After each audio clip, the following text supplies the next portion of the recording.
మధ్యలో ఉన్న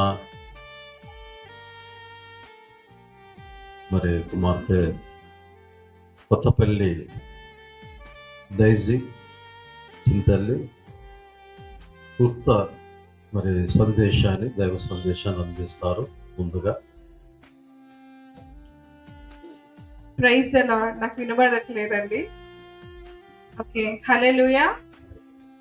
మరి దేవుడిచ్చిన గొప్ప అవకాశం బట్టి దేవుని స్తుతిస్తూ మరి మీరందరూ కూడా నాకంటే మరి పెద్దవారు, మరి నాకంటే జ్ఞానము కలిగి అనుభవం కలిగిన దేవుని బిడ్డలై ఉన్నారు, విశ్వాసులై ఉన్నారు. అయితే ఒక మాట చెప్పడానికి మరి దేవుడు నన్ను ఇక్కడ పంపించారు. నేను సంతోషమే చెప్పనండి. చిన్న గ్రీటింగ్స్ ఒక 10 minutes లో, నేను ఒక 10 నిమిషాల్లో ముగిస్తాను. దయచేసి ఎవరు అటు తిరగకుండా ఒక్క నిమిషం. మరి దేవుడు మనతో ఏం మాట్లాడాలనుకుంటున్నారు అంటే, యెషయా 41:9-10 వచనాలు. యెషయా 41:9-10 వచనాలు నేను చదువుతాను.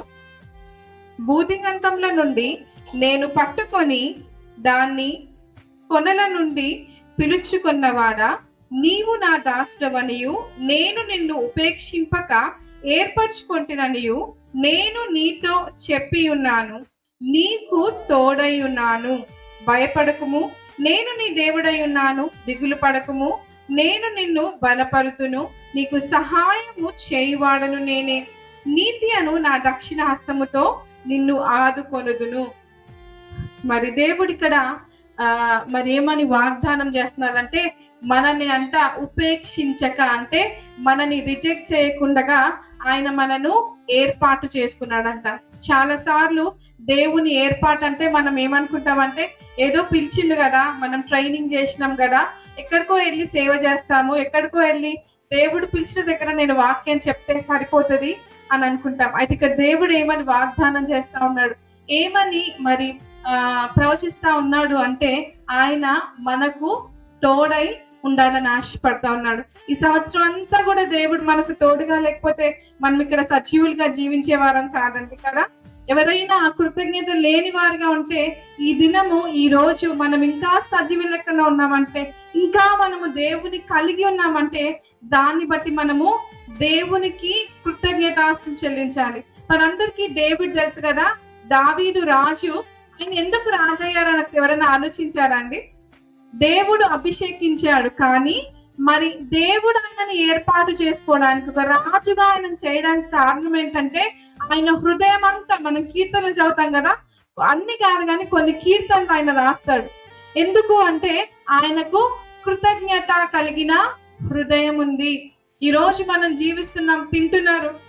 చాలా మంది ధనవంతులు ఈ రోజు చూద్దామని రాసి పెట్టుకున్న వాళ్ళు కోవిడ్ లో చనిపోయారు, లేకపోతే పోయిన సంవత్సరం చనిపోయారేమో, లేకపోతే ఈ నెల ప్రారంభంలోనే చనిపోయారేమో.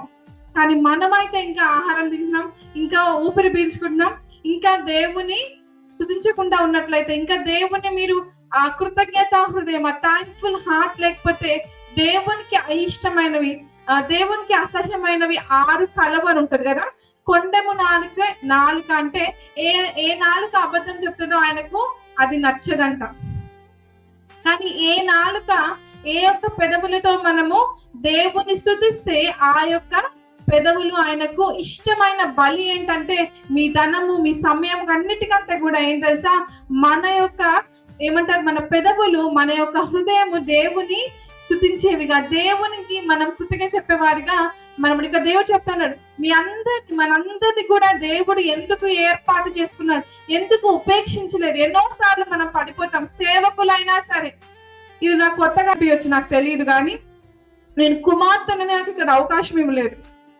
దేవుడు పిలిచాడు గనక నేను చెప్పాను పోయినసారి ఏంటంటే, నేను కలెక్టర్ చదవడానికి 5 సంవత్సరాలు కష్టపడి చదివినప్పుడు దేవుడు నన్ను సేవకు పిలిచాడు.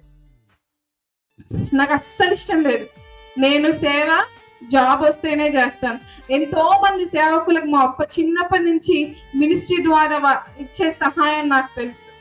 ఒక చిన్న ఫోన్ పాస్టర్ గారు కాల్ చేసి, అయ్యగారు అన్న ఇట్లా మా పాపకు ఫీజు కట్టాలి, లేకపోతే ఫ్రాక్ కొనాలి, బ్యాగ్ కొనాలంటే కూడా మా అప్ప కాల్ చేస్తే మా అప్ప ఒక ఫోన్ కాల్ చేసి లేకపోతే డబ్బు పంపించి అక్కడ మాట్లాడడం వాళ్ళకి అది ఏర్పాటు చేసేటోడు. నేను అవన్నీ చూసి అనుకునేదాన్ని, నేను ఇట్లా ఉండొద్దు, నేను ఇతరులకు, నేను సేవకులైన వారికి నేను ఎంతో కొంత సహాయం చేయాలి. నాకు వచ్చే లక్షల జీతంలో మొత్తమైనా నేను సేవకిస్తాను ప్రభు అంటే దేవుడు అన్నాడు, నీ పైసలు నాకు వద్దు. ఈరోజు చాలా మంది పైసలు ఇద్దాము, లేకపోతే ఇంకేమన్నా మన పిల్లల్ని